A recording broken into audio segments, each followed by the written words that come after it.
There's nothing like a good ending, is there?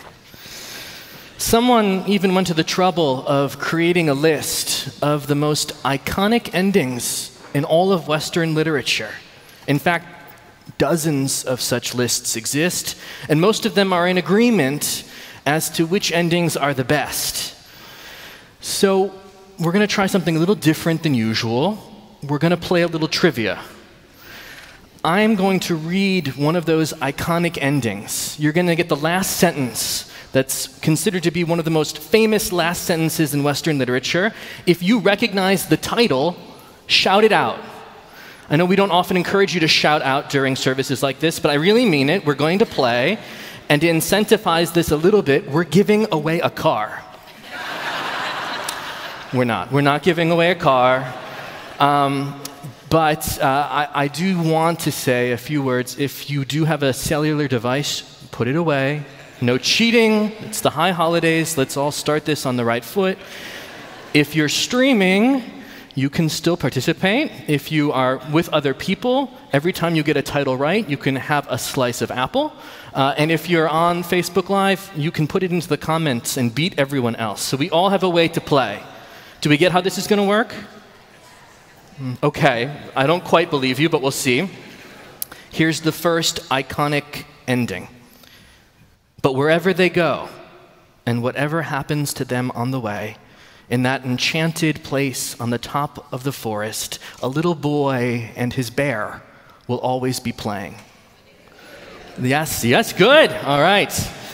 You do know how this is going to work. All right, let's go. Second iconic ending. He loved Big Brother. 1984 is correct. Some of you a little quicker than others, but all of you there, it's good. Third iconic ending. Oh, my girls, however long you may live, I never can wish you a greater happiness than this. Yes, this side is kind of on it, friends. I don't know. All right, this is one that nobody in the office got, but the 9 o'clock service got without me even finishing it. So we beat on. All right, that was even quicker than the 9 o'clock service. Last one, last iconic ending. Ready for it? God bless us, everyone. So iconic, even the Jewish congregation knows that one. That's it, wow. Okay, so why do we do this? Why do we create lists of the best ending of novels? Why do we create lists of the best final movie scenes? Why do we create lists of the best television finales? We do it because endings matter a great deal to us. We're passionate about them.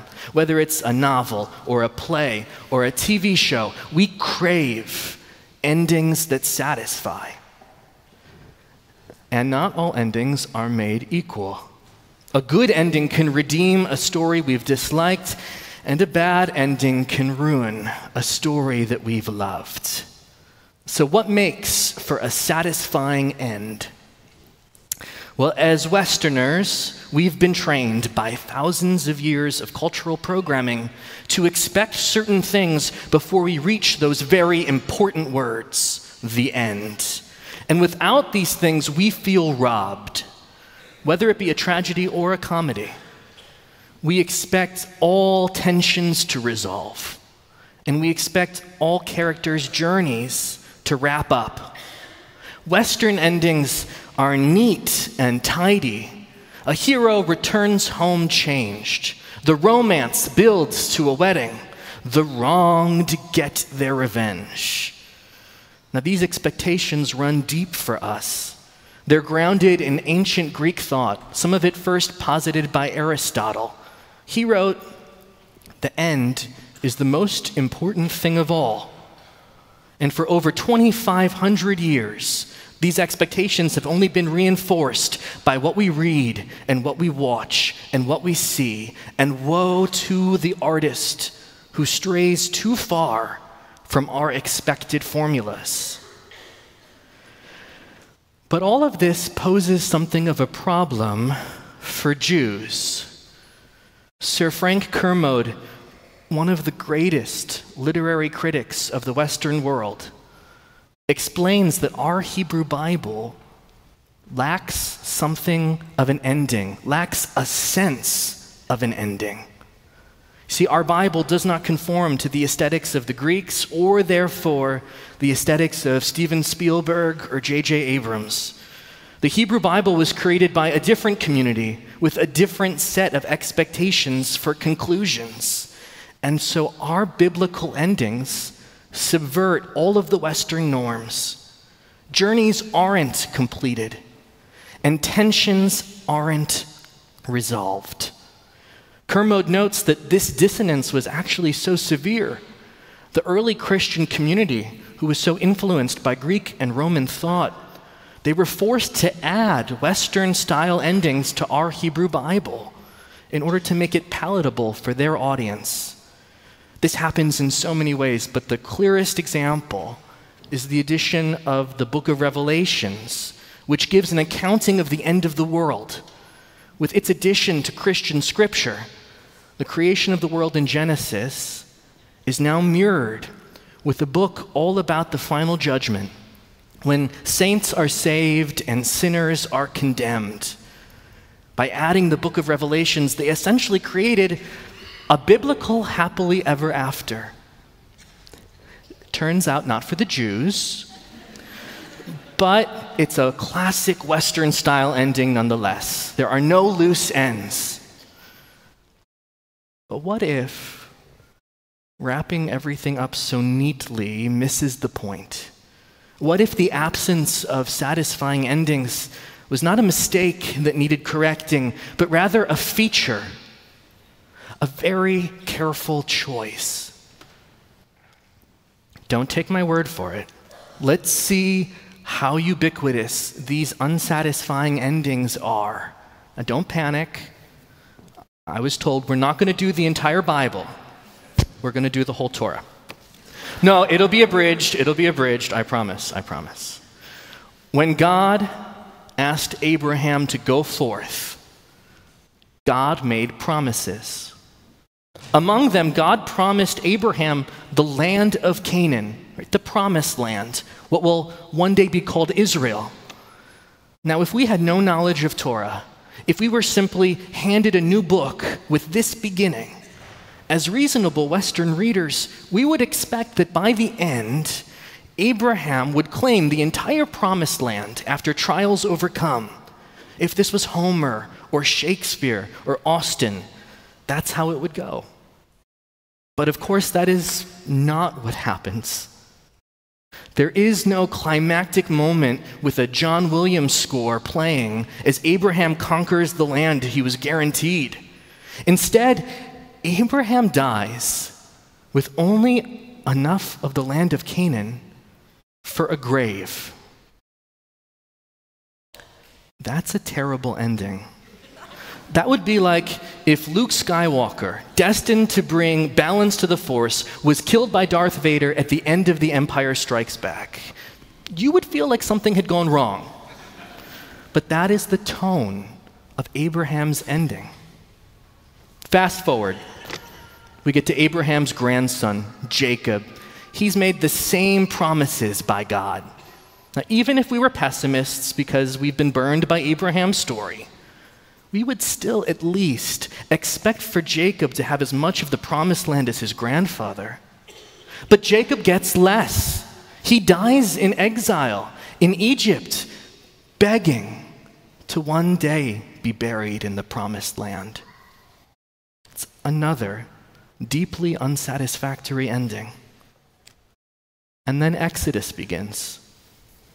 The Egyptians enslaved the Israelites.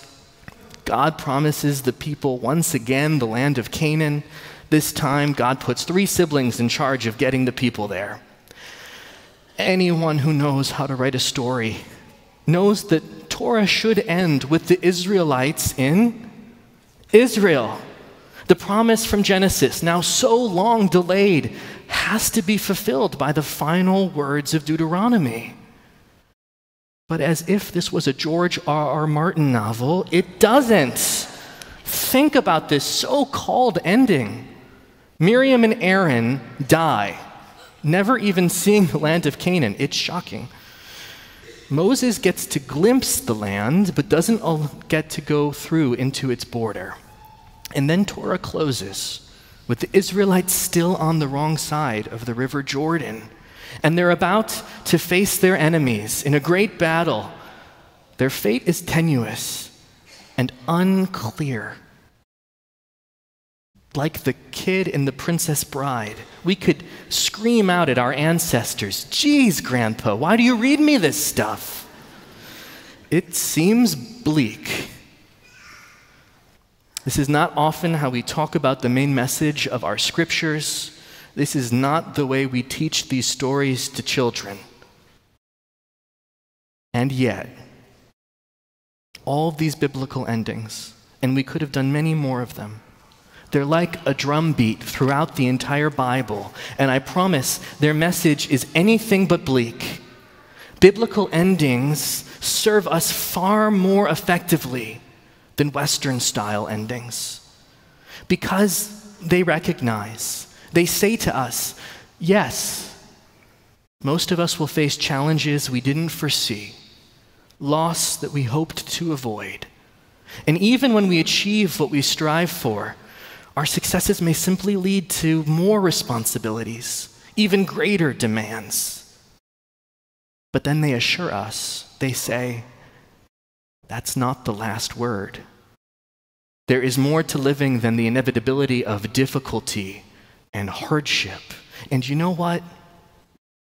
We don't need to live in a fairy tale or a fantasy to find endings of meaning and purpose. Just see these honest biblical endings in action to see what they can do for us. Abraham and Sarah, biblical heroes. Do they achieve all of their tasks before the end of their story? No. They leave behind tension, unresolved relationships, action that has to still be taken. But they also knew moments of transcendence. They dined with angels. They walked with God. They elevated those around them, and they performed incredible acts of kindness. They teach us that we can face hardships.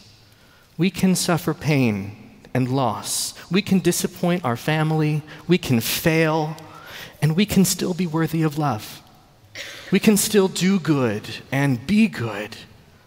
Despite their challenges, despite their setbacks, despite their mistakes, they lived lives of blessing. And that's how we remember them. That's their legacy. So what might that lead us to do with our own lives when things get complicated and when things get difficult? Moses, also, biblical hero. His story begins with him as a prince in Egypt. Well, who doesn't dream of being royalty? Right? What could be better than being a prince or princess in the most powerful kingdom in the world? But he was forced to flee and become an anonymous shepherd. That moment must have felt like a terrible loss, like an expulsion from a promised land. And yet Torah suggests Moses was ultimately happier as a shepherd than as a prince. Then Moses' quiet, good life was interrupted when he was called to become the leader of our people. That seems like a promotion, right? Like a step up in the world. Except in another subversive twist, we learn that even with the help of his siblings, even with the support of God, leadership was a terrible burden. And at each moment of transition, from prince to shepherd to leader, life forced Moses forward. He didn't want to go. But a condition of living is that, like Moses, we will be forced at some point to take down our carefully constructed camp and to begin to wander again. Even so, our biblical endings comfort us. They remind us that we can have many chapters in life, and we don't always know what blessings they might bring. As a shepherd, Moses found the love of his life and built his family. As a leader, he brought forth laws that endure to this day, and he overcame his self-perceived limitations. Biblical endings remind us trials can be followed by new triumphs, and sometimes what seem like setbacks can turn out to be gifts. Life is about making adjustments. That was a beloved phrase of my great-grandfather, Nathan Sapphire. He would say, life is about making adjustments. He was a man whose humor edged toward body. It was just body. And he laughed the loudest at his own jokes. And while laughter came easily to him, his life was not easy. He was the child of immigrants. He grew up poor. He lived through the Depression and the World Wars. His beloved wife of many decades predeceased him, and he watched his children and grandchildren face trials that broke his heart. But throughout all of it, his mantra remained, life is about making adjustments. Now, that didn't mean that he resigned himself to whatever befell him. Rather, what it meant to him was that he should always look for what opportunities were still open. When the love of his life died, he mourned her deeply and also found the resiliency and strength to learn the skills that she had brought to their marriage. When his mobility began to fail him, he dove into new hobbies that were still possible. As friends passed away, he worked hard to make new community and to build new relationships.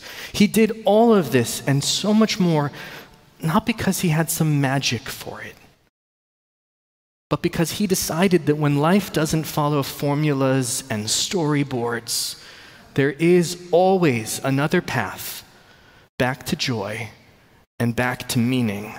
He knew what our biblical endings so clearly teach, that life is both frailer than fairy tales and yet more fulfilling. The beauty of biblical endings is that, unlike Western ones, they comfort us even as they ground us in reality. They whisper to those of us who will listen, there are no happily ever afters. But there are most certainly happily for nows. And if we get shaken out of those, we can always find happily once agains. The empowering, life-affirming beauty of biblical endings is that they remind us there is no single place called the Promised Land. The Promised Land can be built anywhere and everywhere life's unpredictable march leads us. From the time the Israelites set off in the Exodus, they didn't wait until they reached the Promised Land to live as though they were already there. They didn't wander for 40 years moaning and groaning about how they would just have to wait till they entered the land's borders to create a just society, to build an edifice for God, to have God dwell with them. Instead, for 40 years, with all of their setbacks and all of their trials, they lived as though they had already reached the destination. They lived as if the wilderness was the Promised Land. They followed the mitzvot. They set up their camp as if it was Jerusalem. They built a prototype of the great temple. It was called the Mishkan, and it was their sanctuary in the wilderness, a place where God would dwell with them. And that last part is so big. God didn't say, until you reach the Promised Land, you'll have to wait to feel my presence.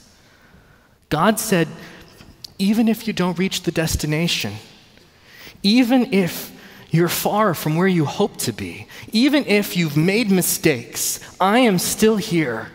This place, this desert you find yourself in, it can be a promised land, even if it isn't the Promised Land. Build for yourself a sanctuary in the wilderness, and I will dwell with you. The year ahead is full of promise and full of hope, full of light, and we pray, full of love. But we know too well there may be times when life is hard and hardly what we pictured. There may yet be moments when we feel very lost and the promised land feels very far. But we don't need to wait for Hollywood endings. Our biblical endings give us strength. They tell us we can build a sanctuary together here, right here, in this wilderness of a world. And whether we feel ourselves in this moment to be standing on the heights or we feel ourselves down in the depths, any place can be a sanctuary in the wilderness if we choose to make it so. And if we make it so, God will dwell with us.